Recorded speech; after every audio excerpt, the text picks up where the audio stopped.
4e corner pour les Verts. Et Platini a bien compris qu'il n'y avait pas de couvert sur cette balle profonde. Et Betty est revenu au dernier moment pour contrer Johnny Rep. Corner qui va être tiré là-bas à la rémoise, comme l'on dit, par Laurent Paganelli. Zanon maintenant, centre. Oui, tête et but. Johnny Rep qui marque le premier but sur ce centre de Jean-Louis Zanon à la 16e minute de la partie. Johnny Rep ouvre le score en position d'avancante. Une superbe frappe de la tête, Jean-Michel. Oui, sous la transversale, un but que l'on va revoir. Il y avait déjà eu une alerte sur cette passe de Platini. Corner donc pour les Verts, tiré en deux temps. Et Jean-Louis Zanon, encore sur un centre travaillé, a déposé le ballon sur la tête de Johnny Rep. 1-0. Le début de ce match.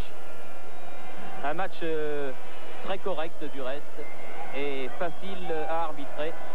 On attend, tout le monde aussi mis au deuxième poteau là-bas. Muren a donné à Guess. Appui sur Guess, oui. Oh, beau centre. Ouais, oui, but de Mariner. Extraordinaire combinaison sur ce coup franc. Avec une feinte de frappe au début de Arnold Muren qui va prendre appui sur Guess. Guess remet sur Muren et celui-ci instantanément brosse son ballon du pied gauche. Butcher laisse passer le ballon et Mariner le pique au deuxième poteau. Castaneda n'y peut absolument rien. Et c'est la réplique du but stéphanois. Égalisation donc de Ipswich par Mariner. Très belle combinaison là également. Oui, tout à fait extraordinaire cette combinaison. Tout y était, feinte de frappe.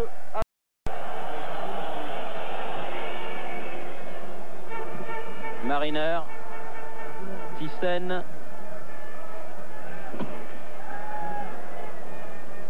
Brasil, Mariner, Larios, Thyssen, Walk, frappe instantanée, but. Oh, quel joli but de Muren. Sur cette frappe instantanée de Muren et but imparable. Absolument magistral. Gérard Van der Gut, si on peut reprendre cette action dès le départ avec une tête en retrait de Mariner. Un travail de Thyssen et encore un dribble pivotant.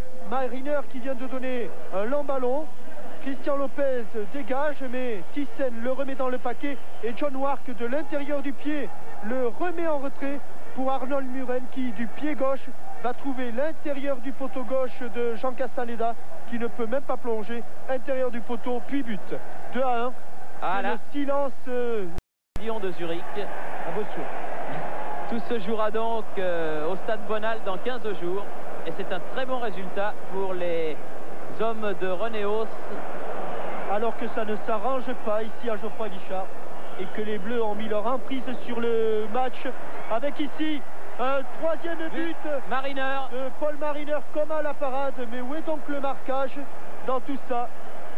Ça ne s'arrangeait pas, je vous disais.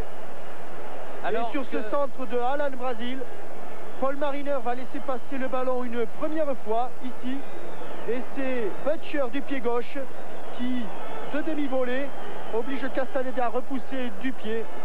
Et Mariner sans marquage, sans rien du tout. Janvion, Gates encore, Muren.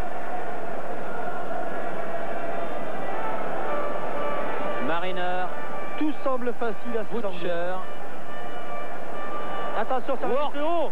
Et but qui rebondit sur le poteau. Nouveau but réussi par Work qui frappe l'intérieur du poteau. Et nous voilà à 4-1 en faveur de Ipswich.